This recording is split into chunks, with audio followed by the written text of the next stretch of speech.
Hello and welcome to the Uneducated PT podcast with me, your host, Carl O'Rourke. The goal of this podcast is to bring on interesting and knowledgeable people from all walks of life, learn a little something from each conversation, and for you, the listener, to learn something from each episode. So don't forget to subscribe to the channel, press the box below, show some support, and I'll see you on the next episode. Hazel, in preparation for this podcast, I learned about something called conditional validation. I can only be loved under certain conditions. So I just wanted to ask you, how does that show up in people's lives? Where does it stem from? And what are the dangers or the consequences of it? God, I mean, that's a huge question. Um, okay, so I don't think it's avoidable. We grow up, as when we're born, when we're young, we are just sponges for information. And in particular, we're tuning in to things that bring us resources. Yeah. And mainly those resources that we're worried about at the beginning there are feeling sort of safe and connected and loved. And so anything that allows us to feel protected and cared for by our primary caregivers is likely to get logged on a list of things that we then turn to later in life, regardless of whether they still logically make sense to us, to our lives, in order to try and repeat that feeling. So there is a theory from transactional analysis called drivers. And I'm trying to remember now the name of the person who came up with this has just slipped my mind for a moment. It will come back to me in a minute. Drivers, there are 5 drivers. And so this, Tali Khyber, that's his name. He looked at 5 different patterns. They are be perfect, please others, be strong, try hard, and hurry up.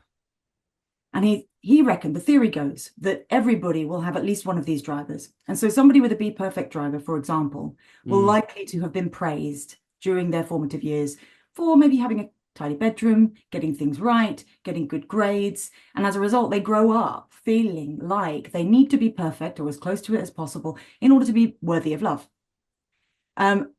Somebody who has a hurry up driver will likely to be praised for getting things done quickly or to be punished for lagging behind by their caregivers. And so they will grow up with this sort of unconscious conditional pattern in their mind that says, I have to get things done quickly.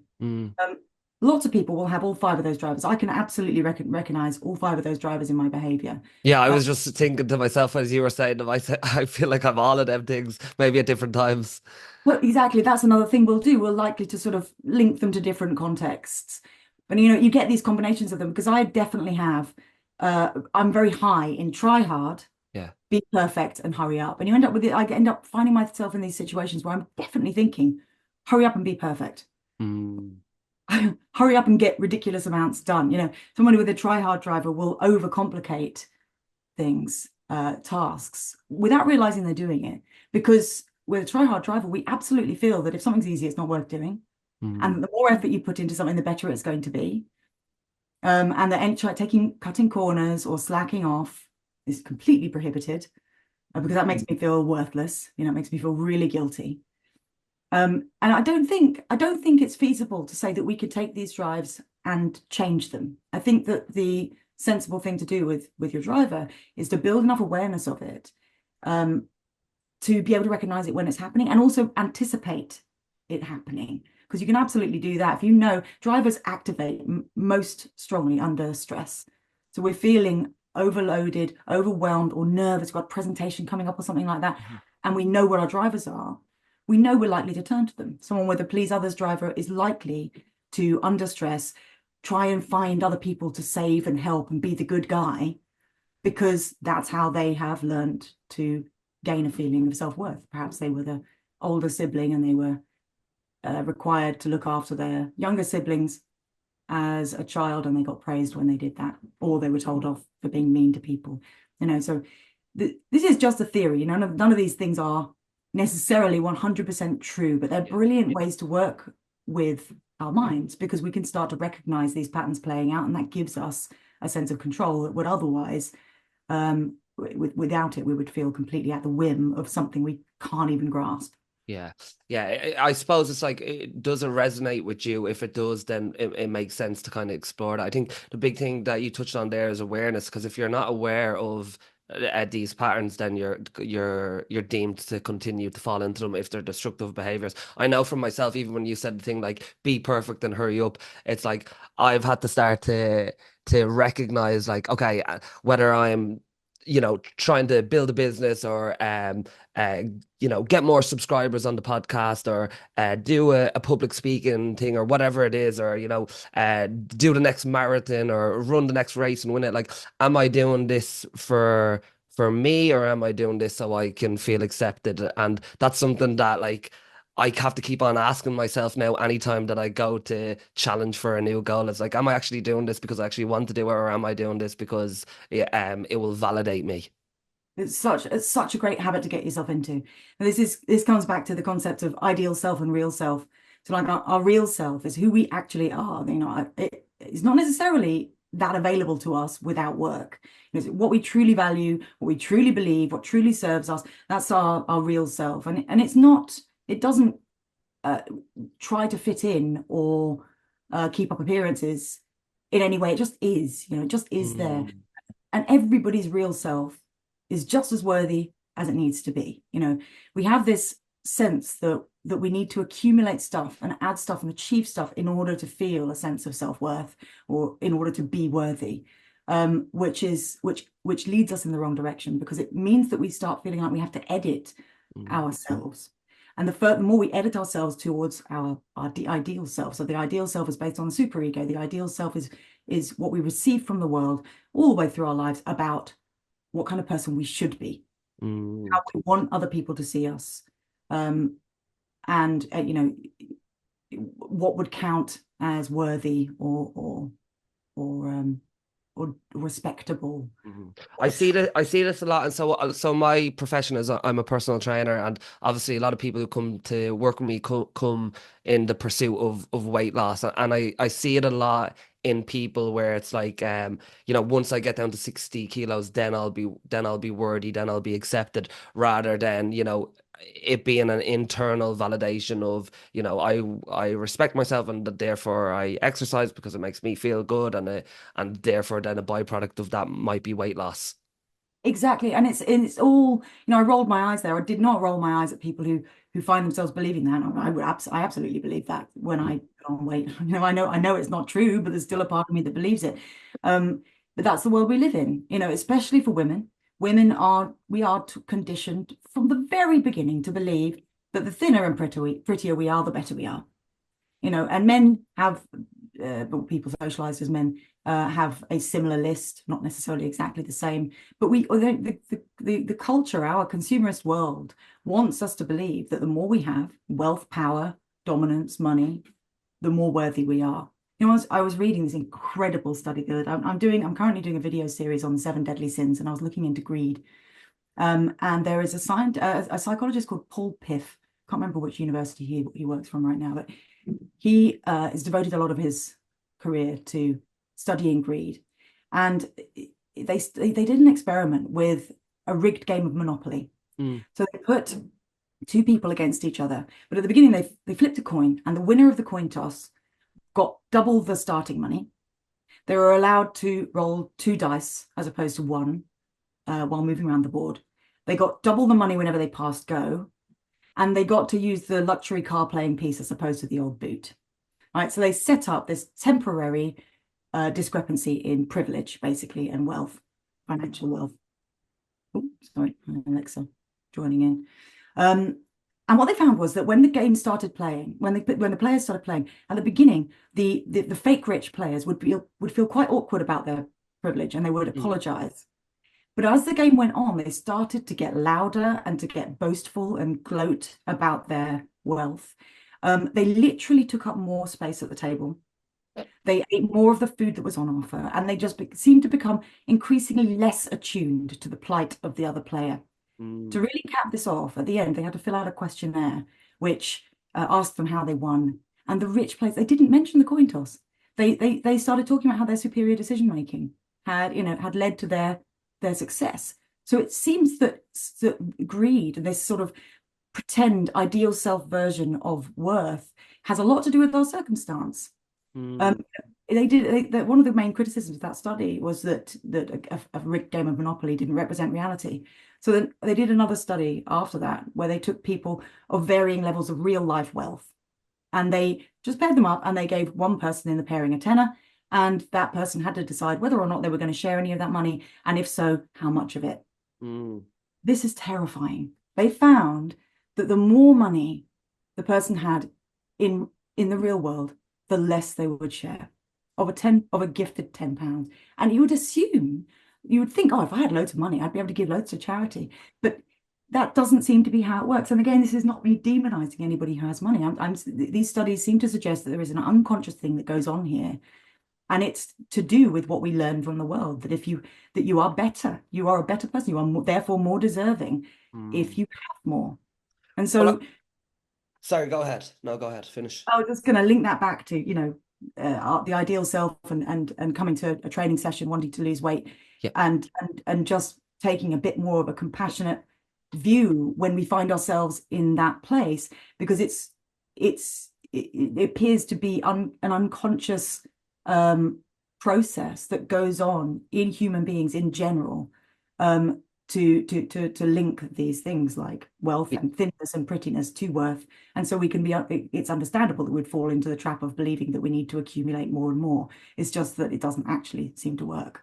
That study really makes me like when you were talking about that study, the first top pattern that was coming up was the fact that some people will have less empathy for others. So let's say, you're someone who, was brought up in a two-parent household, and your mum and dad would make you a home cooked meal and they would take you to football, and you were quite active, and then you've never struggled with your body weight, and then you then grow up thinking, oh, I'm in good shape because I just work hard, I'm just motivated, I'm just more ambitious than that person who might be obese, who might have come from a low socio-economic background, who might have lived in a neighborhood that was actually dangerous to go out walking, who might have different genetics, but they're overweight because they're lazy, and I'm in shape because I work hard. And that's the story I tell myself.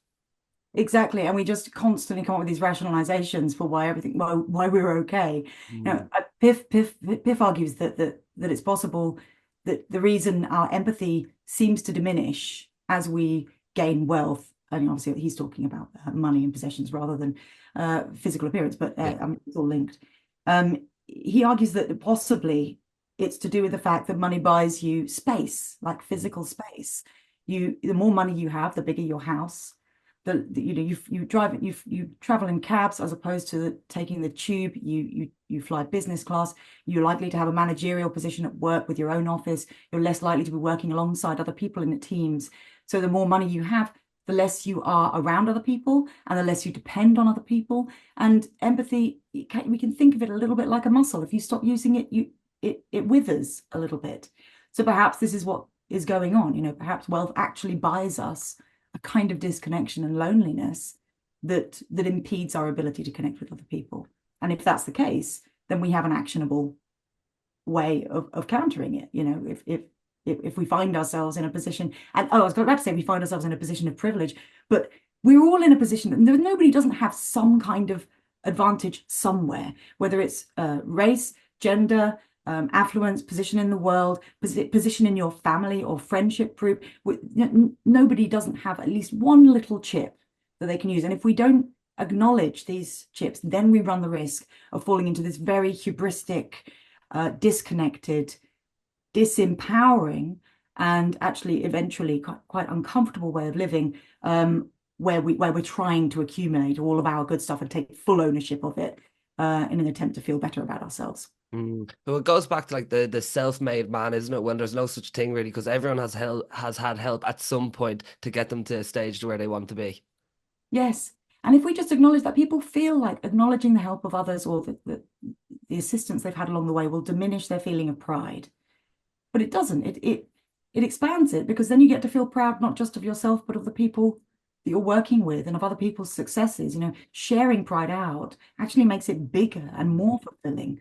But we live in this individualistic society where we've fallen into the trap of feeling like we really need to be the star of the show. And I think the more we try to focus on our individual brilliance, the less the less brilliant we feel. Yeah, yeah, that makes perfect sense. Could you just explain the concept of mind monsters and how individuals can identify their own? Yeah, so Mind Monsters was something that came out of my book. So I wrote a book called The Mind Monster Solution, which is it's a big process of I haven't spoken about it in quite a while. This was out in 2018. I haven't got all of my elevator pitch sentences in my mind. It's a long process of learning how to love the parts of yourself that you fundamentally feel to be unlovable. Mm. Like when I was competing as a fighter, so before, feels like another life. About 15 years ago, I was competing on the international scene as a kickboxer and then a boxer. And I know I wanted to ask you about it, but I also like it was so long ago that I want to still have like fresh ideas in your mind that I'm asking yes, versus always going back to probably I feels like appreciate another that. life. Yeah. I appreciate that. I mean, I am prepared to talk about it. It does always feel relevant, the boxing stuff. But Yeah. I was in the reason I became a therapist was because I started out, I wasn't in that world at all. I went to art school and then I became an athlete and I was working full time as an athlete and coach. Um, and I was in this exact trap that we're talking about, totally focused on trying to make on my own individual success, believing that if I could just be the best fighter, I was going to say that I could be, but really I wanted to be the best fighter of the people around me. And I know that I knew even then that that was unrealistic, but I know that that was what a part of me thought I needed to do in order to feel worthwhile, or just in order to feel like a good fighter. It was completely broken. And what it meant was that I put the stress and strain on both my mind and my body were far too much, and I crashed completely, physically and mentally. I got to a place where my fatigue was so bone deep that I had to stop for breathers just walking up a flight of stairs. Mm. And as somebody who prided myself on my strength and my fitness, this was, heartbreaking in every way possible. So I avoided my burnout for a long time. I just did what any kind of in denial alcoholic would do, told myself that it was all fine. That maybe I just had a cold. And as soon as I felt a little bit of energy coming back, I'd be straight back into the gym doing all of the same stuff that had caused me to crash in the first place. Ultimately, it got to a point where I couldn't ignore it anymore. Far longer into the process than I'd care to admit. Mm. And at that point, after exhausting all of the doctors, I initially just thought doctors were going to be able to fix me. There's something wrong with my body, someone should be able to fix me. And I even got annoyed when people couldn't. Were you fixated on like, oh, there's something wrong with me physically, not psychologically? Yeah, because I was so completely out of touch. Yeah. It feels funny to say now because now I'm such a different person, but I was so out of touch. I did not know how to feel my emotions. I wasn't aware of my thought processes. I just thought I was having anxiety attacks on a daily basis, occasionally panic attacks. Mm. And I thought there was just something up with my body. I didn't know this was emotion. It's so strange. Um, Eventually it caused me to train to have therapy, and that got me back onto my feet and it got me back into competition. Ultimately it led me away from boxing because my therapy process really taught me I didn't want to be in this aggressive sport anymore. I don't have any judgment for people who do boxing. I still enjoy it as a training thing but for me at that point it just didn't seem to make sense anymore. So then I trained as a therapist and moved into that world. I can't remember what were we saying just And before then that. that was to translate over to the mind monsters. That's right. Sorry. Yes, very long intro to that. So I wrote a book called The Mind Monster Solution, which sort of documents that journey, Mm. uh, at the same time as offering tools as well as theories that I learned along the way that helped me to sort of alchemize my own fear. So when I was fighting, I remember people continually saying things to me like, "You just need to make fear your friend." Like, learn to love your fear. And I was at that time crippled by fear. And I was like, how? That sounds great, but how? How on earth am I supposed to do this? It was so impossibly abstract. And the work that I did with one of my therapists helped me to kind of personify my fear. So that's the monster. And the way that we think about things, especially in the West, is we tend to think that these parts of the personality we don't like, so in my case, this fear of weakness and failure, that I just need to get rid of that part. We think, I just need to kill this part off. And as I was working as a therapist, you'd have this all the time. You'd get people to personify their overeating problem, and they'd see a sort of a fat blobby character sitting on their hand, and I'd say, what do you want to do with that part? And they would aggressively smash it or throw it in the bin or kick it or say, I just want it to disappear, I want to disown it. But the problem is that this desire to try and resist and get rid of these aspects of self not only doesn't work, but it makes the situation harder, because the further we push these psychological aspects away, the louder they have to scream in order to be heard. And no part of the personality is bad. No part of the personality is fundamentally evil. No part of the personality wants to do us harm. Every part has a positive intention behind its behaviors. But just like a part that has got too wedded to the idea of drivers that we spoke about earlier on, the behaviors exhibited by these parts of the personality aren't necessarily helpful. If we keep focusing on the behavior, we want to get rid of the part, but that doesn't work.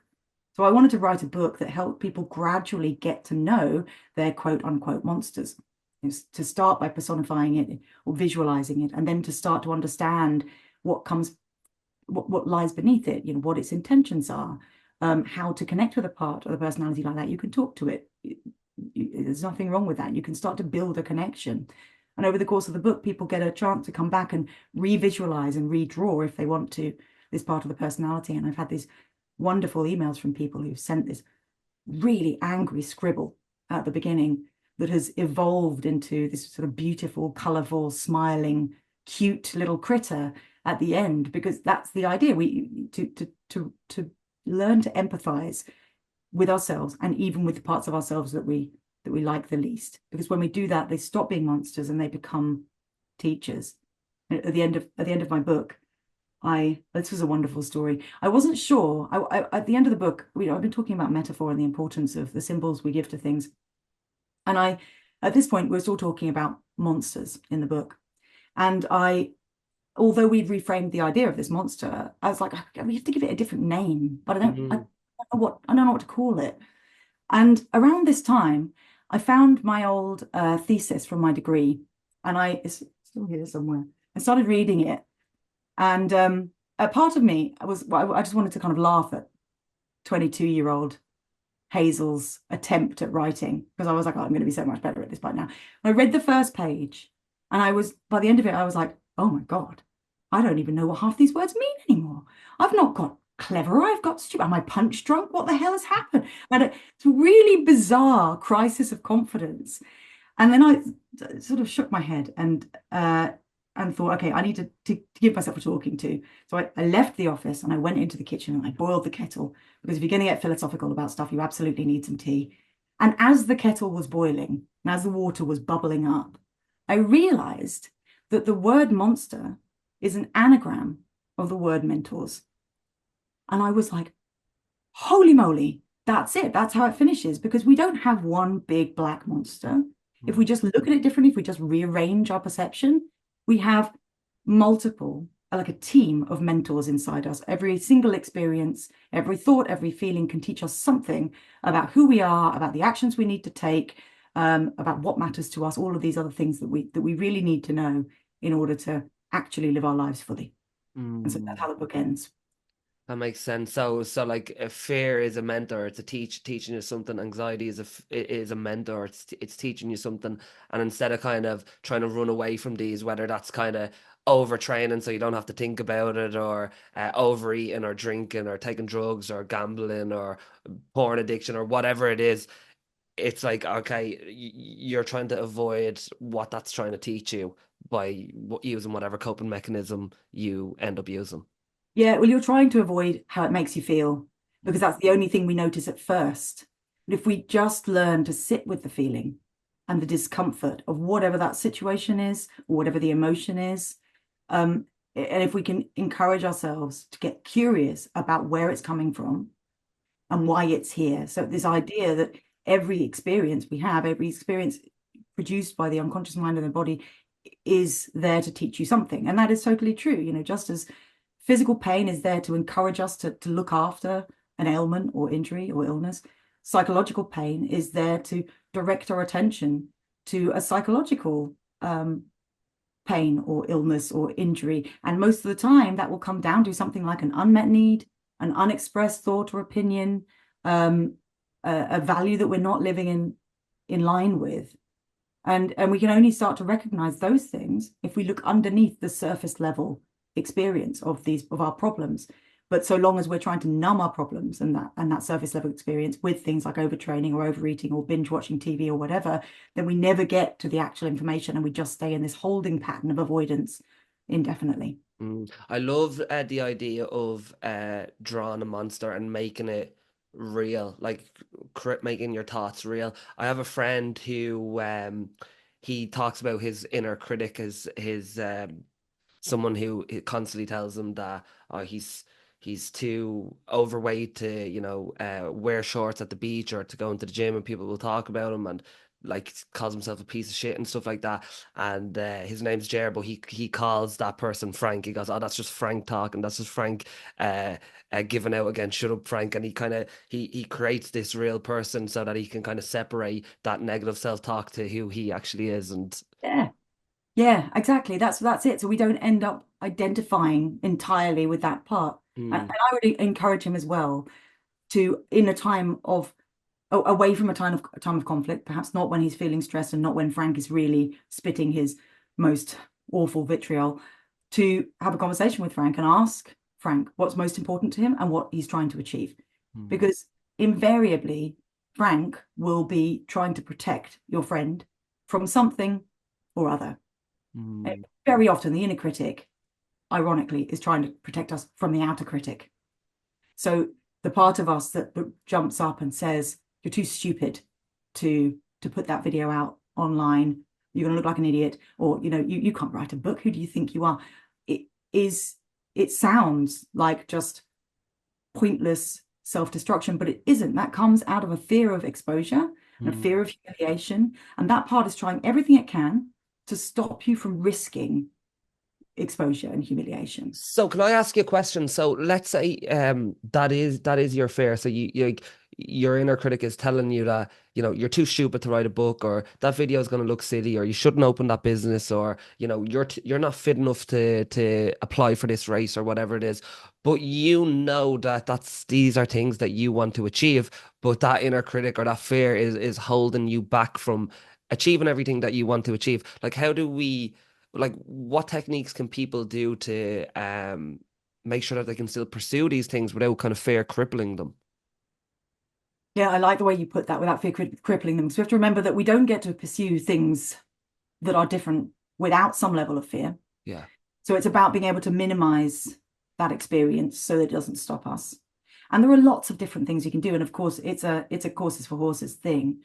And if I was working with someone in therapy and they were really dealing with a very limiting sort of inner critic part, I would always, at some point, get them to think back to where that voice originally came from. I really, really liked, I mean, I don't practice as a therapist anymore. When I did, I really enjoyed, for the people it seemed relevant for, to work with early memories. And it's not that you're looking for the root cause of a certain problem. I don't really believe in root cause therapy. I don't really believe that I think it's arrogant to think that we can find the one and only initial incident, especially as memory. We know now that memory changes constantly. Our records of the past are probably complete fiction, you know. Yeah, yeah. You build, yeah, like we said before of the self-made man. Like you build up your own story of how great you are without without remembering all the help you got, or all the struggles you went through, or how difficult it actually was. And equally, we build up stories about how awful things were for us too. Everything, if we keep going back to a memory, it becomes more and more of itself. And because Mm, memory is plastic and changing all the time. So it's not about trying to find the root. But if we recognize that what the mind does, mind uses categorization to understand things, right? So we don't have to work out what to do with a chair every time we come across a new one, because we know what a chair is and we've got a category for chairs, and anything that fits into that category, we know that we can sit down. mm, And it generalizes, so we understand that we can sit down on a bollard too, and on a boulder, or on somebody on all fours looking for their pen lid. We recognize as a chair category, I can do the thing. And most of the time that's not going to cause problems, except for maybe my last example of the person on all fours. But in fear situations, it can cause great problems, because if I had, so I just made a video lately about my old fear of public speaking, and I still have a bit of a fear of public speaking, but it was really bad before. And I looked into my early memories, and I remembered, I just basically, in order to do this, I got in touch with the fear of public speaking, which was easy because I had a talk coming up in about 4 weeks. I imagined myself on stage, and I started to feel the tension and vibration of anxiety, the way that my personal version of anxiety in that moment. And then I just asked my mind, if I were to trace this feeling back as far as I can go, what would be the earliest memories I would link to it? What comes up for me? And my mind was honestly awash with associations at that point. But one memory stood out, and I was about 7 years old, performing in a school production of Cinderella. I had one line, and I forgot to say it. And at the time, when the play just ground to a halt, and I remember thinking, oh, what's happening? Who's supposed to be speaking? And I was looking around, and then I realized that it was all my fault. And of course, as a 7-year-old, I was making it into this big thing. Everyone's going to hate me. My parents are going to be disappointed. And I just stayed quiet, and I waited for somebody else to pick it up and carry on, which is, of course, happened. It's a play of 7-year-olds. To an adult, it's like, come on, as if that could really be a problem still. But the fact that my mind immediately went there when I imagined standing on stage talking about my book. This was when my book came out, and I had to do public speaking for the first time, really. Means that my brain was putting those things into the same category. And one of the reasons we use categorization is so we can anticipate a situation. So if this thing is like that thing, then I can expect something similar from it. Yes. And so if my mind was putting that Cinderella experience in the same category as my book promotion talk, then that must mean that a part of my mind was expecting to stand up on there, forget my lines, to feel totally exposed and like I was letting everybody down and looking stupid and all this other stuff. So bearing in mind that memory is plastic and it changes, this means that I can take that early Cinderella memory, which feels relatively safe to work with as well, especially as an adult, and I can rewrite it. So I did that. I imagined going back and talking to my younger self, standing there and telling her that it was okay and that nobody minded and it's all right to make mistakes. And I encouraged her to say her line. And I had to spend quite a while getting my brain to imagine that. It did not like the idea of speaking, which was very telling. I did have this huge habit under pressure of going completely mute, just like that little girl on the stage. Like, I mustn't say anything. If I'm just quiet, it's all going to go away. But eventually I managed to convince myself to imagine her saying her line. And when she did, I imagined this beautiful gold light flowing out of her and into the audience. And I imagined my parents in the audience. My dad had died a few years before this as well, so that was a very emotional experience for me. I imagined this gold light sort of flooding out, everyone being proud of me or happy to receive this line eventually. I even remember the line. The line was, "She's not even wearing any shoes." That was my one line in a school play at 7. I still remember it. And that really changed the way I felt about this talk coming up. I used the visualization of this gold light repeatedly in between that point and the talk. So I'd imagine it going to sleep, and I'd imagine it in the shower, just to kind of repeatedly get my mind to sort of urging it to save this new and better version of the memory, which it has, by the way, because now I think back to that play, I imagine my little self, automatically imagine my little self with the gold light, whereas before I automatically imagined her standing there, everyone looking at her. So I've just updated this seemingly insignificant memory, but as a result, I've changed something in that category of public speaking fear. And now I can, not only do I find it much less terrifying, not necessarily calm, but less terrifying, but I've also trained myself to realize that any kind of performance is an act of gift giving. That moment and any moment you're on stage, it's not all about you. You're not at the center of the audience's attention. The audience needs to be at the center of your attention. You're giving something of value. If you don't think you're giving something of value, you shouldn't be doing the talk. So that's such a really good reframe, isn't it, as well, to get yourself to be calm and understand that it's actually not about you. It's never about you. That's the thing. No matter what we're doing, there's always somebody else's opinion to take and perspective to take into account. And whenever we do, it can be extremely calming, because we just remember that not everybody is going to be focusing on our slightly quavering voice or whether we've put on half a kilo as much as we are. Yeah, I had a friend come on my podcast there the other day, and I think it might have been his first ever time being on a podcast, and he did that exact same frame. It was like he was like, "Oh, why would I be on a podcast? What do I have to talk about?" And then he had to reframe it, and he was like, "No, Carl actually asked me to come on this podcast, so he wants to get something out of me, so it is for him," and that helped him to kind of ease himself into actually recording the episode. Exactly. Yeah. Everyone has something to offer. Everyone's story is worth something. Mm. Yeah, it made a big difference. And actually, that was a big part of the process of the sort of alchemy of my monster too. Eventually, the evolution of my monster went from this black, amorphous cloud of fear and shame.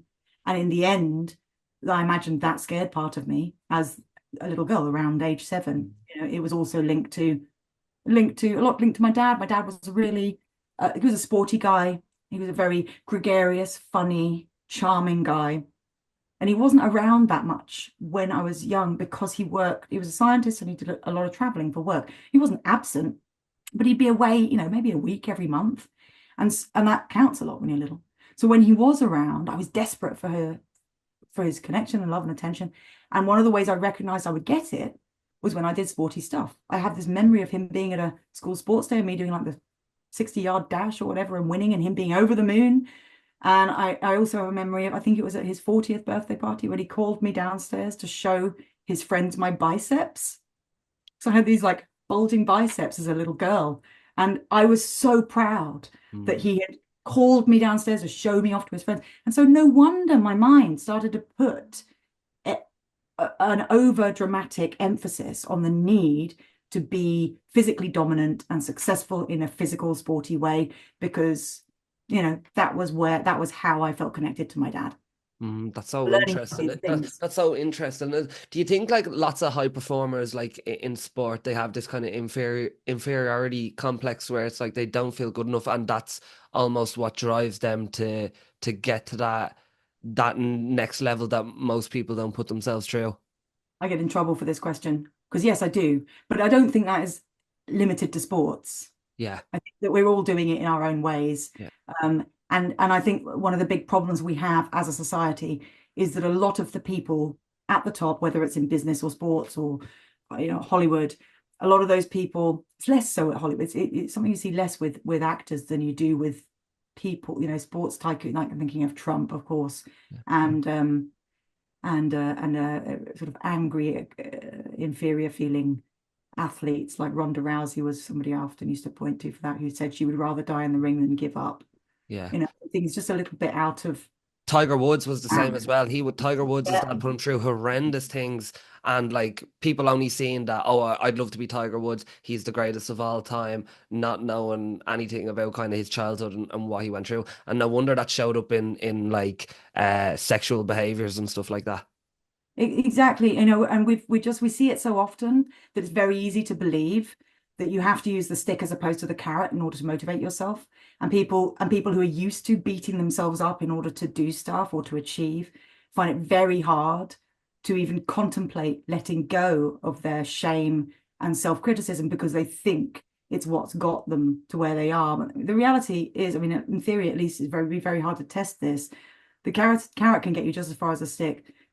In fact, I would say it arguably gets you further because if you are motivating yourself based on what you genuinely want and then enjoying that success, Yeah. as opposed to motivating yourself based on what you don't want, which is to be a failure or to be, pathetic or whatever it is you're running from, you maybe objectively you go to the same distance, but the experience of it is entirely different. And there's no point in reaching a goal if you can't enjoy it, which you never will if you're running from the monster.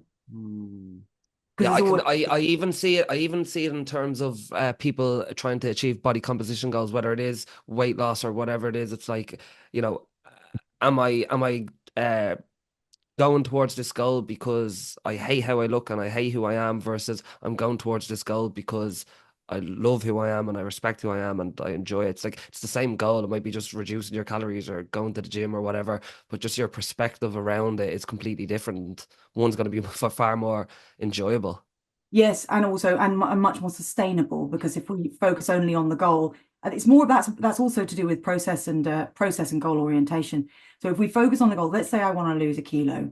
If I focus on losing the kilo and I do all the things I want to do in order to lose that kilo, what happens when I've lost it?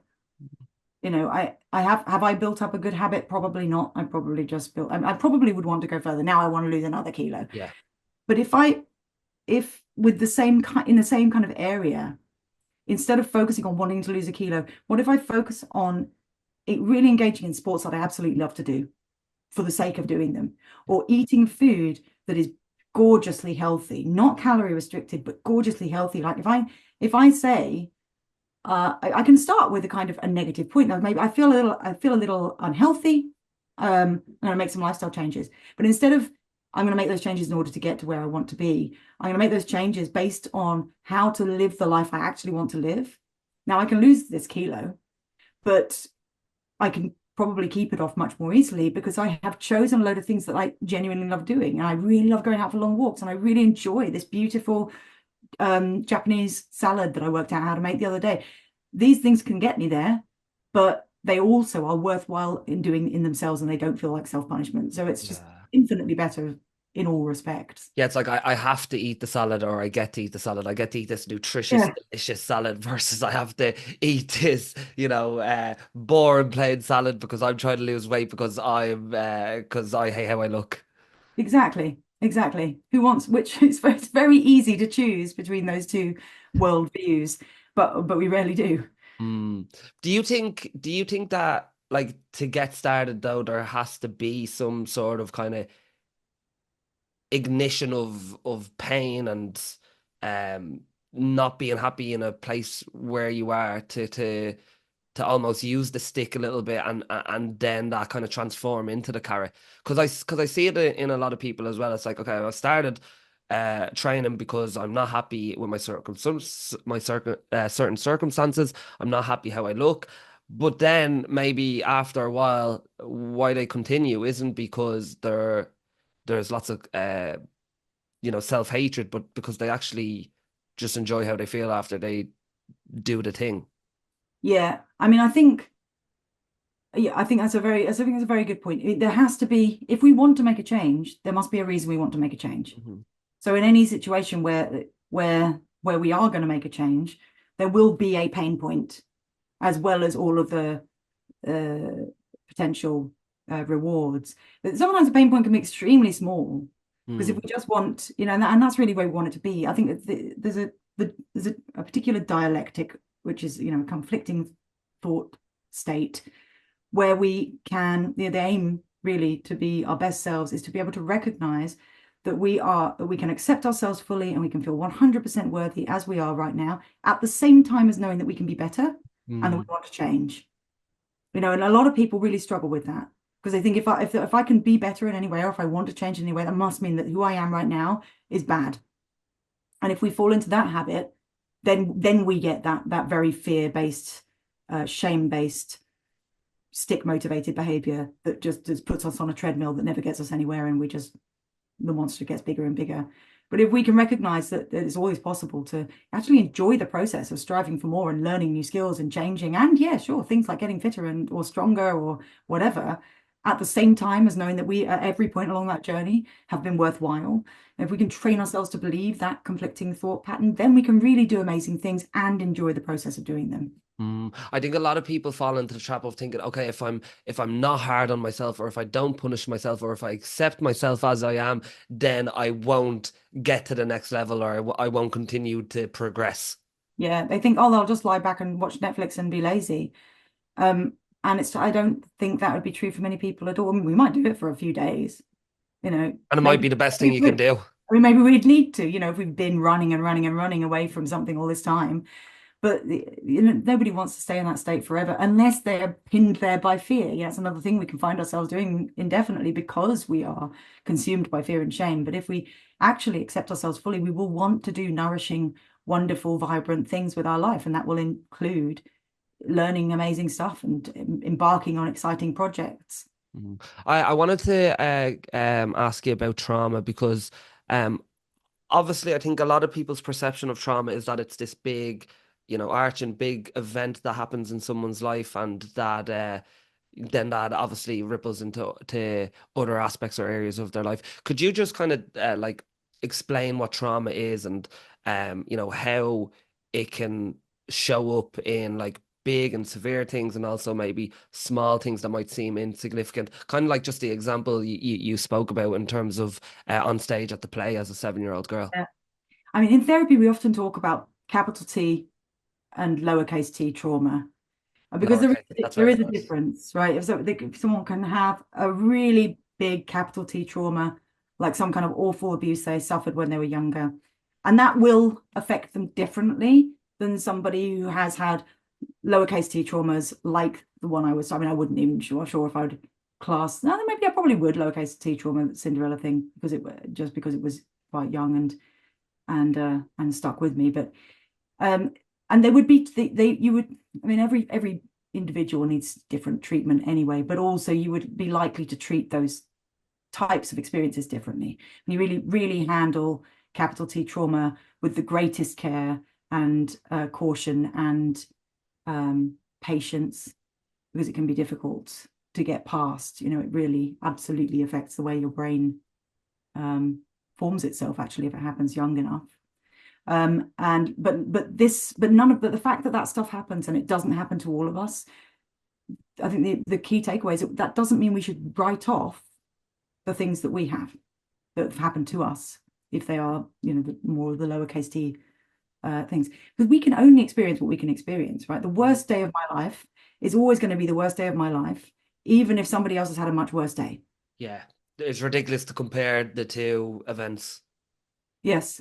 Yeah. And I think so much of our, you know, struggles as adults comes down to dismissing our pain, both past pain and present pain. And you can very easily fall into the trap of, you know, how dare I feel dissatisfied with my marriage when my husband isn't beating me like my friend's husband is. It doesn't mean that your marriage is now fine just because it's not as objectively bad as another one that you are aware exists. And if we keep dismissing our own pain, then we just get further and further away from who we are. We push the monsters further and further away, and that means the monsters get bigger and bigger and more monstrous, and we end up consumed by automatic behaviors that are coming from a place that we feel is completely invisible, because we have just been dismissing every single thing that's been happening to us along the way. So yes, although you can recognize there's a difference between the sort of objective level of trauma, when it comes to the subjective experience of them and our reaction to them, they all need to be treated with the same gravitas. They need to be treated with the same level of importance.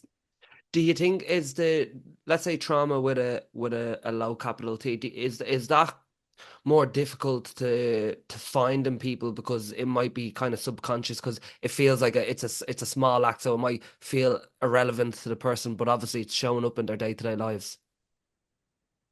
Yes and no. I mean, first of all, like capital T trauma can absolutely be invisible. Yeah. We can have been through the most horrendous things, and the brain can get very skilled at blocking these things out entirely. Yeah, that makes sense. Yeah, They, because they are it's trying to protect you by getting you to forget. exactly. Amnesia is a protective device, as is dissociation. You know, we can even not really experience a trauma while it's happening because our body just learns to shut down our senses and go somewhere else to try and avoid the experience, you know. Yeah. So it's not necessarily the case that capital T traumas are going to be very obvious and in the front of somebody's minds, whereas the lowercase t is going to be harder to find.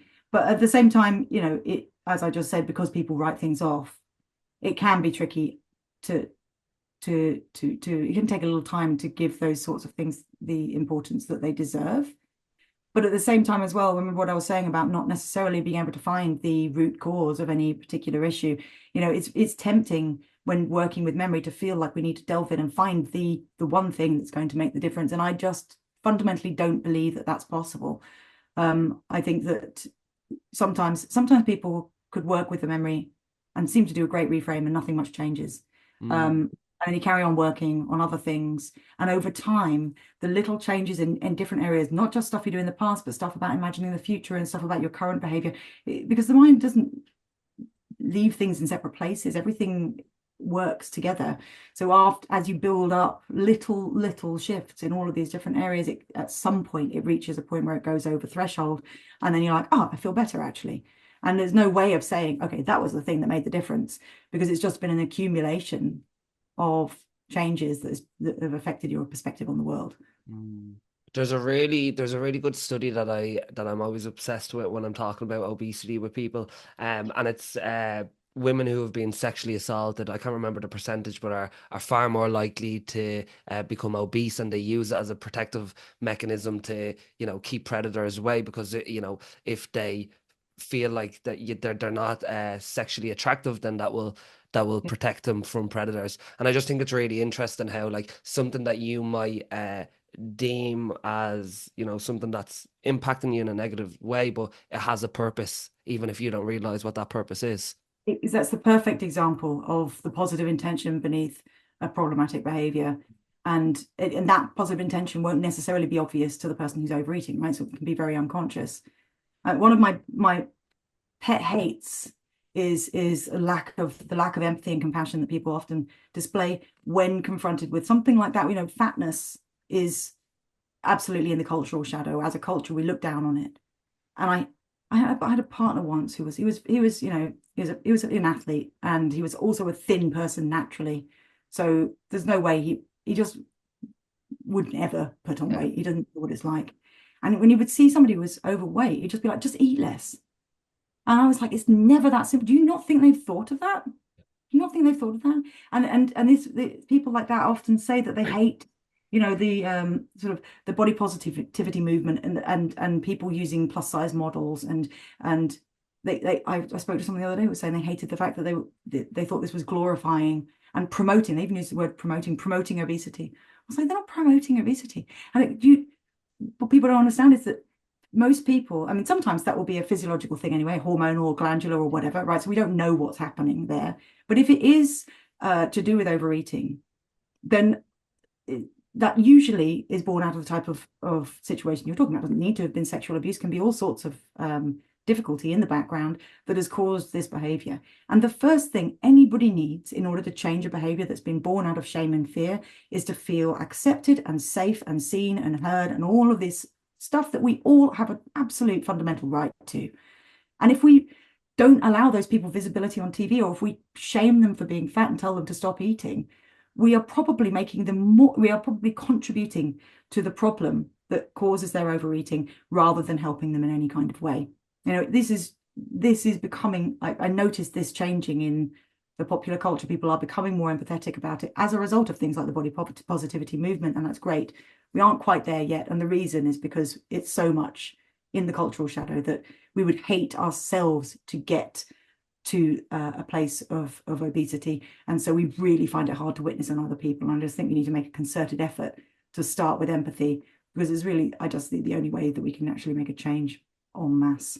Yeah, I don't consider I don't think I was naturally born as someone who was empathetic to other people in any kind of area. But, like, I think like a reframe that I've used over the years, whether it's like I'm looking at someone who's suffering from obesity, alcoholism, drug addiction, gambling, or whatever it is, someone who's quite aggressive. It's like, now I always think, right, like, that person was a child. That was a child, and something happened to them, and that's whatever their circumstances or environment was. That's how they ended up in where they are in terms of their position. And, like, that could have easily been me, but I just grew up in a different environment, different circumstances, and was exposed to different things in the world.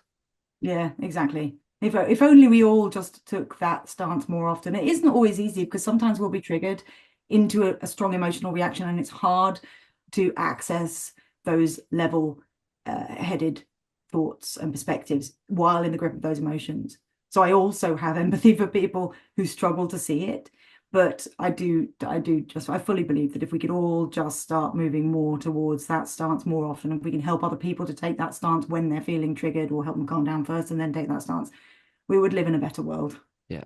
I wanted to talk to you about relationships, because I presume that's something that you helped a lot of people with when you were practicing as a therapist.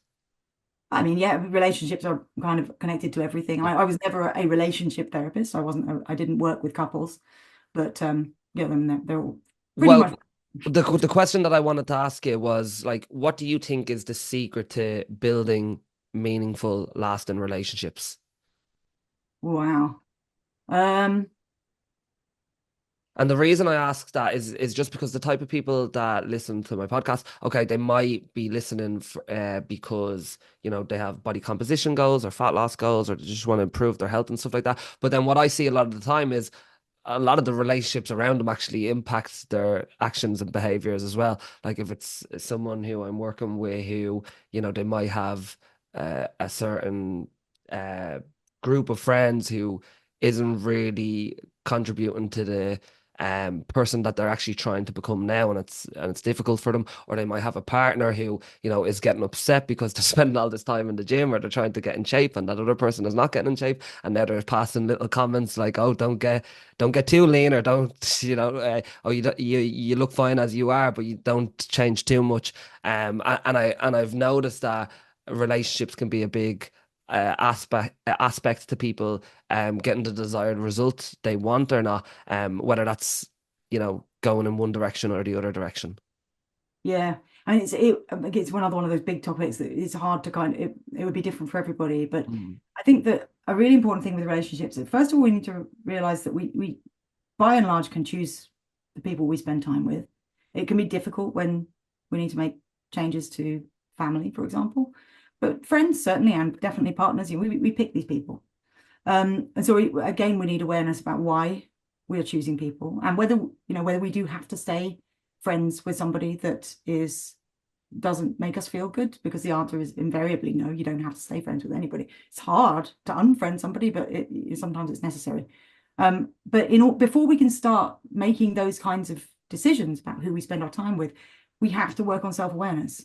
If we can't start to get in touch with our real selves, then we are not present for any of our relationships. We will not feel, it's much harder to feel connected to people if our authentic self is not in the relationship, because we know that we're hiding our authentic selves. And we often think things like, well, if they just knew the real me, they'd leave, or they won't Mm. like who I actually am. We create these uh, facades that we think we have to show to the world. But in doing that, we just get more and more disconnected. So I think that in any conversation about relationships, the first thing that we need to do is to do the work on ourselves. And I also think that it takes time, but if somebody spends some time working on themselves, if they go to therapy, or if they work with meditation, or if they do lots of self-help, whatever they choose to do it, journaling, the better they get to know themselves, the easier it is for the people around them to feel good, to feel that you have people around you that feel good to be with. And I think it often happens I think people sometimes go on a big cull, like a friendship cull, and I'm choosing to be a person who's building myself up in a certain way, and therefore I'm getting rid of the people who don't serve me. I don't really Yeah, think seen I that a don't think lot. it's very helpful.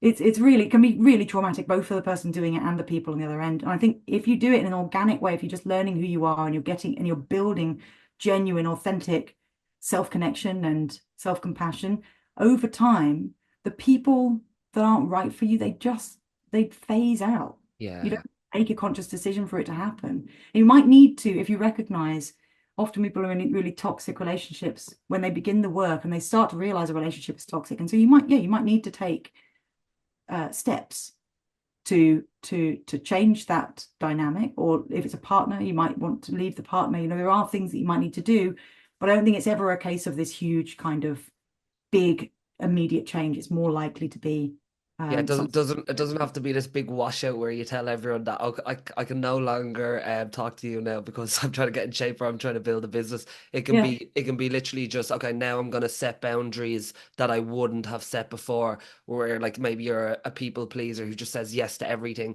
and that's actually preventing you from moving forward with whatever goal you have, whether it's writing a book or getting in shape or whatever it is, um, to be able to set them boundaries that you probably weren't setting before.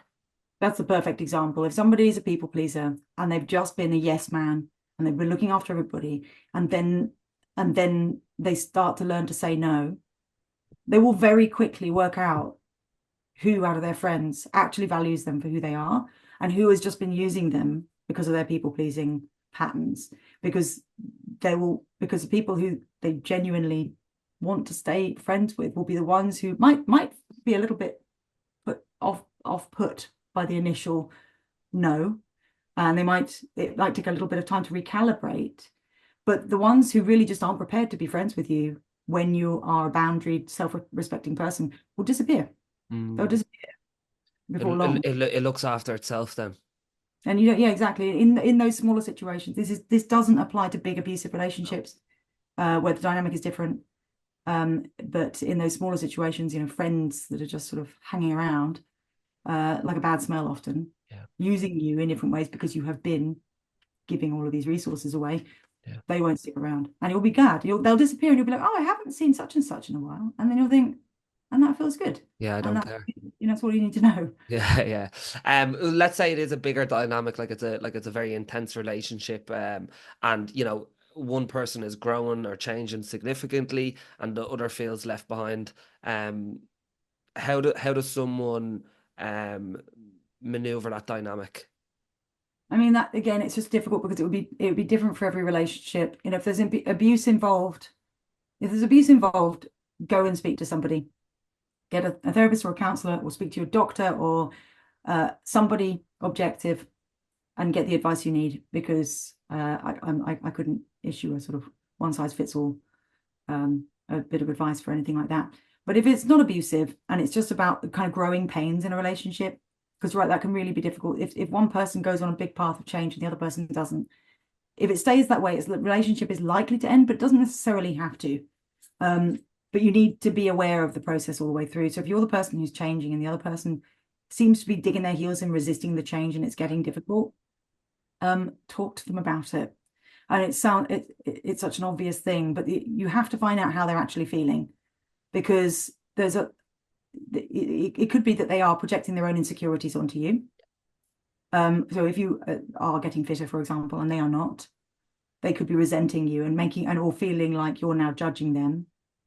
And if that's the case, they might just need their minds put at ease in order to feel better about it. But you just can't ever change how another person sees the world or how they act. You shouldn't try to. But you can just try to understand it. And it's amazing how much conflict can dissolve when you've actually sat down and had a proper, open, as calm as possible, heart to heart about what's going on. Because when you see the other person's point of view, suddenly things look different. So I would say that's the way. And if the relationship just isn't going to work out, you'll know over time.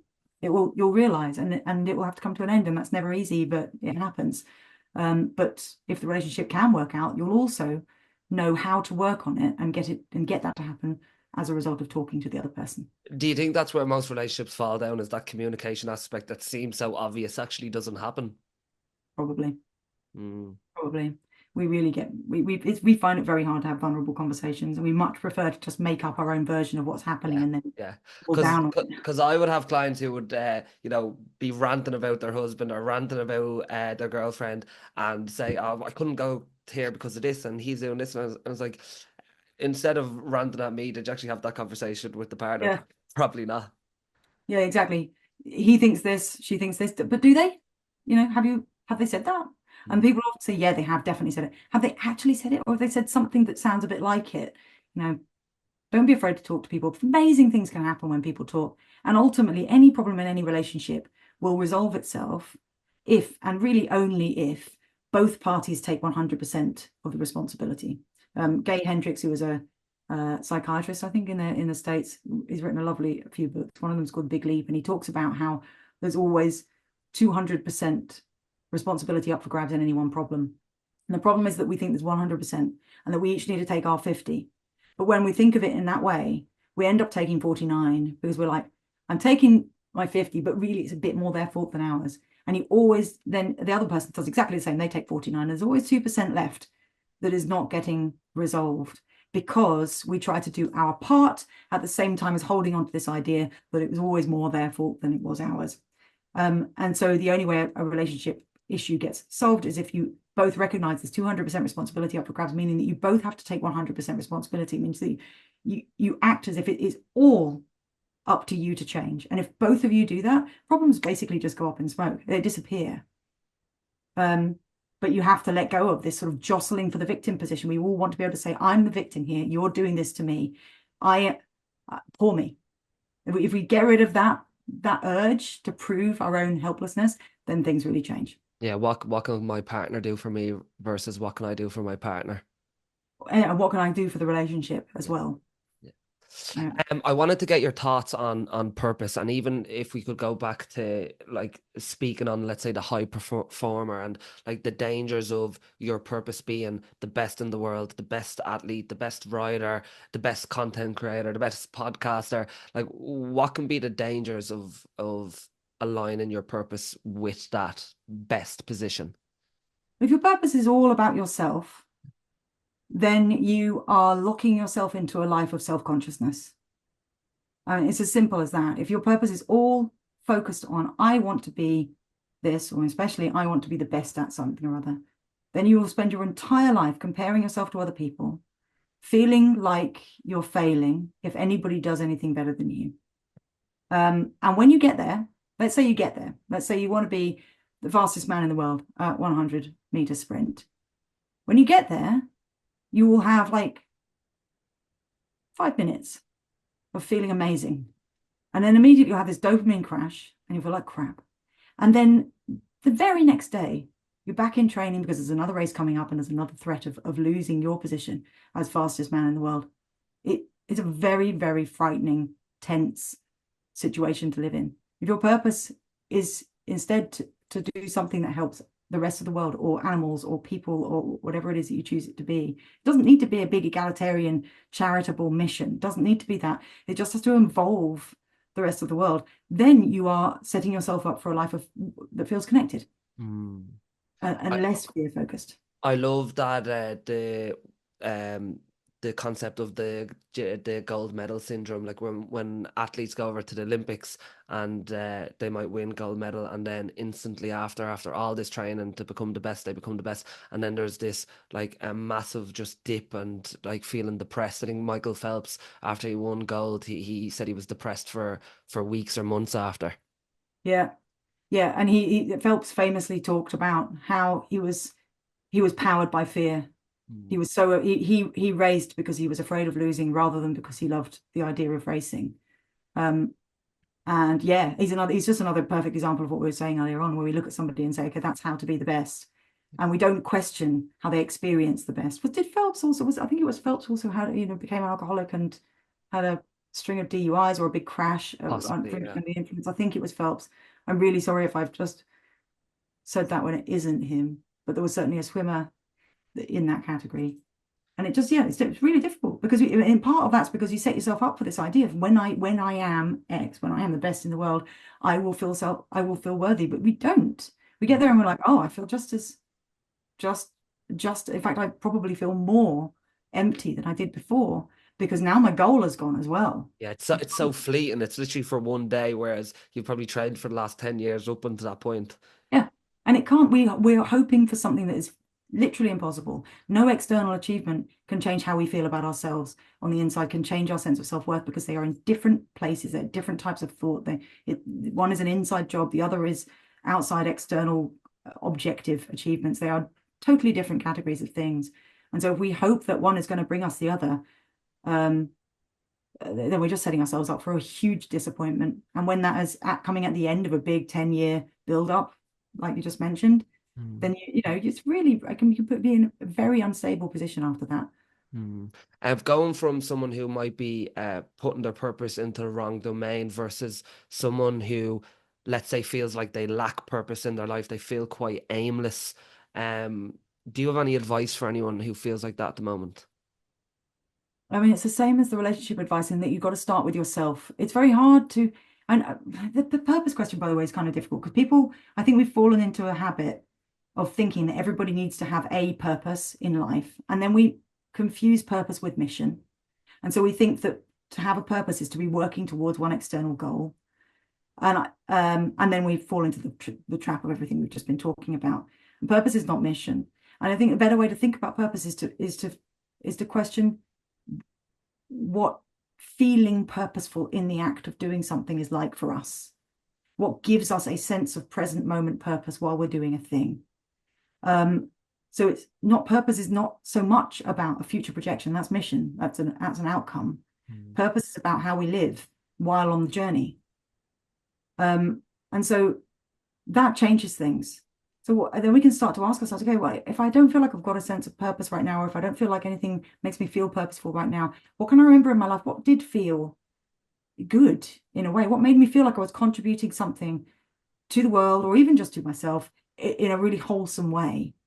And you'll start to notice there'll be little moments of that. And purpose can often feel a lot like flow, in that you get lost in the process because the thing that you're doing is just so right for you to be doing. That's a beautiful way of looking at purpose. And it changes things. You don't need a big goal for purpose, actually. You That need makes to just know that you're affecting things that matter to you. that makes sense. Like I've fallen into the trap of thinking like my identity is, the personal trainer, and then I was like, oh well, what if I lost my job for whatever reason? People stopped coming to work with me, or whatever happened, and then I'm like, okay, then I have no identity left. I have no purpose. So then I had to kind of rearrange what my identity was, and what I did was, like, instead of putting it into one area, one box of my life, like, what areas of my life bring me purpose, joy, feel good. It's like, okay, well, I feel purpose when I'm out with my friends having a laugh. So, I could be a good friend every day, and that could give me purpose. I could be a good brother. I can, be an adventurer. I love going hiking, whatever it is. And, like, I can be them things every day. And it's not just fitting into one little narrative or box, and kind of spreading myself too thin. Exactly. And you can sometimes recognize kind of quite abstract links between very seemingly different things that both give you a sense of purpose. I've looked into this fair amount myself, and I found that, most of the time, if I'm doing something that involves communication of of information that I feel is important, or especially information around, clearly mental health stuff, anything that I feel is going to help people to achieve self-awareness and therefore improve their ability to empathize and connect with the world. Once I'm doing anything like that, I can feel really, really purposeful about it. But that's not just, obviously that applies to what we're doing right now, and it applies to being a therapist, and An also author, make a speaker, a talking to speaker. someone. Even when I was writing, I spent a little while. I used to sing a lot, and I learned guitar. I didn't get to play guitar particularly well, to be honest, but for a while there, I was writing songs, and even that, that felt in the same category. And so it doesn't need to purpose really doesn't need to limit you to a certain area of life at all.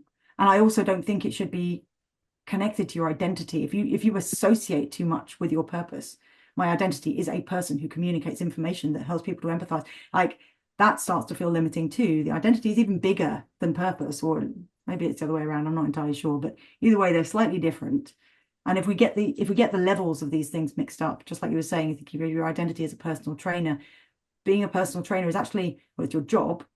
That means it's your behavior. It's just a thing you do. It's not who you are as a person. And that's the same with purpose. Your purpose is not who you are as a person. Well, we see this all the time when, like high performing athletes get injured. Like, they lose, they get injured, they can never play their sport again. They get like an ACL injury on their knee, and then they go into this depth of despair because they've lost that one thing that they are. They are the footballer, they are the basketballer, they are the volleyball player, they are the boxer, they are the kickboxer. Yeah. Yeah. I mean, it's all that often going to be hard, but I used to see this a lot when I was fighting, and people getting either injured or just coming to the end of their career and really struggling with the transition. Mm. And that didn't happen to me at all, because by the time I left boxing, I was already trained up and working as a therapist. So I feel very, very glad about that. But had I not had the burnout that had led to the therapy work that I did for myself, that probably wouldn't have been the case. And people can hold on to things way longer than is healthy because of that. I only have three more questions for you, and then I'll let you go. So the first question I wanted to ask you was, how do you define success, and how has that definition changed over time for you?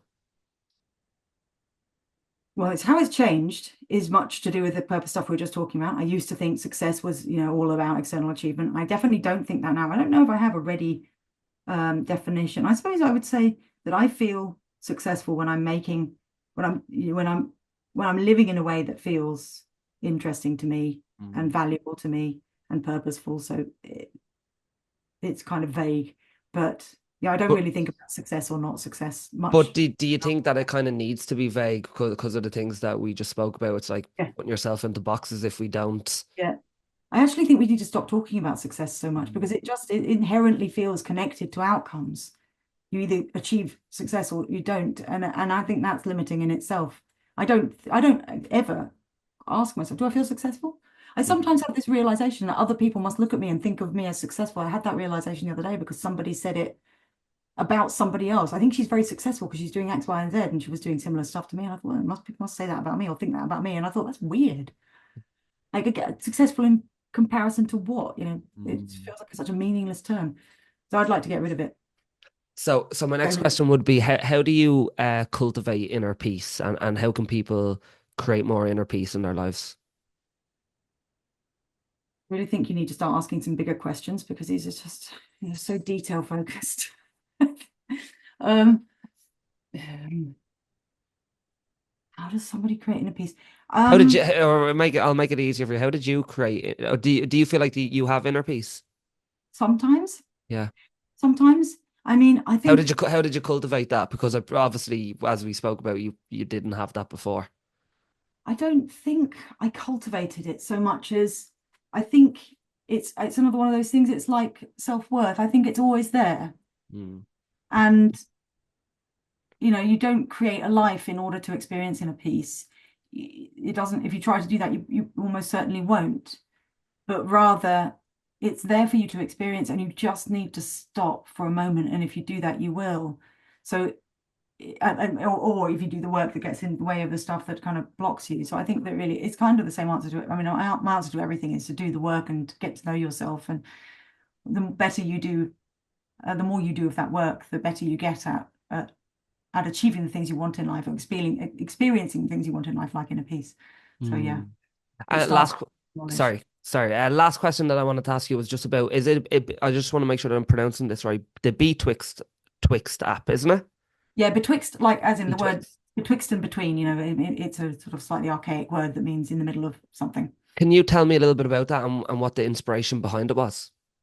Yeah, betwixt is a fantasy interactive adventure game that allows the players to develop skills of self-awareness, self-compassion, and also some emotion regulation tools like self-distancing, while immersed in a fantasy world and engaging in this very magical liminal space. So there's a space called the world is called the in between. You find yourself there speaking to this uh, voice, sort of disembodied voice called the voice. You know it only as a voice.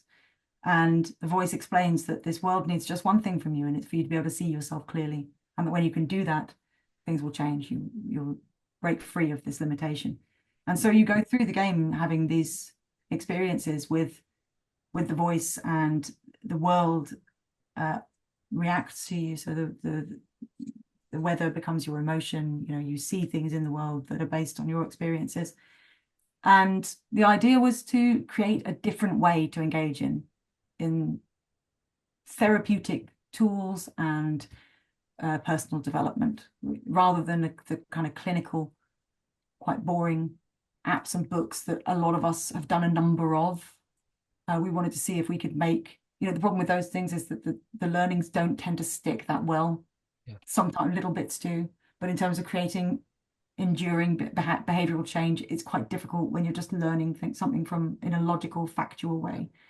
It's easier if you actually get to experience it. And so we wanted to see if we could create a world that you actually step into and it's engaging because now the story of it brings you back and it helps you to learn better because you're immersed in the world and therefore you remember it more easily. Yeah, that's great because people learn in different ways. People do visualization. Some people listen through listening. Like there's loads of different ways in which you can learn. So where can people go to find this app to give it a go? It's on the App Store. So if you're an iOS user, if you've got an iPhone, then it's in the iOS App Store and it's on Google Play for Android users. Um, and it's free for anybody who needs it to be free. obviously it needs to support itself. It's actually extremely expensive for an app to run. So Yeah, I heard that. we do need some people to pay, but it's optional. You can either request a free slot if you don't have money, or you can upgrade. It's always a one-off payment. We don't have a subscription. Various different levels if you want to support us and get some extra resources. And we've got a Discord community as well. We've got about 5,000 people in our Discord community as well, and they're such lovely people. That's constantly growing. So if you download the app, you can also click on the little world icon in the top right-hand corner and come and join us in Discord for more chats and self-awareness work. Hazel, And find us on socials as well. Hazel, this has been really, really inspirational. I really appreciate your time. Is there anywhere else that people can go to follow your work? Yeah, you can find all over the place. You can find us if you search for Betwixt on YouTube. I think we're Betwixt _app on YouTube and Betwixt.app on both Instagram and TikTok. I think actually, YouTube might just be Betwixt app, one word. Either way, but search Betwixt and it will come up a purple logo with a B on it. Okay. And yeah, we post videos weekly, so lots of stuff going out there. Brilliant. Okay, I'll make sure to have everything attached on the show notes. But listen, thank you very much for today. I've really appreciated your time. I'm so glad we finally managed to both be available and healthy at the same time. Yeah, long overdue. Hazel, thanks again. Enjoy the rest of your day. You too. Thanks for watching. If you like that episode and you want to see more content like this, make sure you're subscribed, and I'll see you on the next one.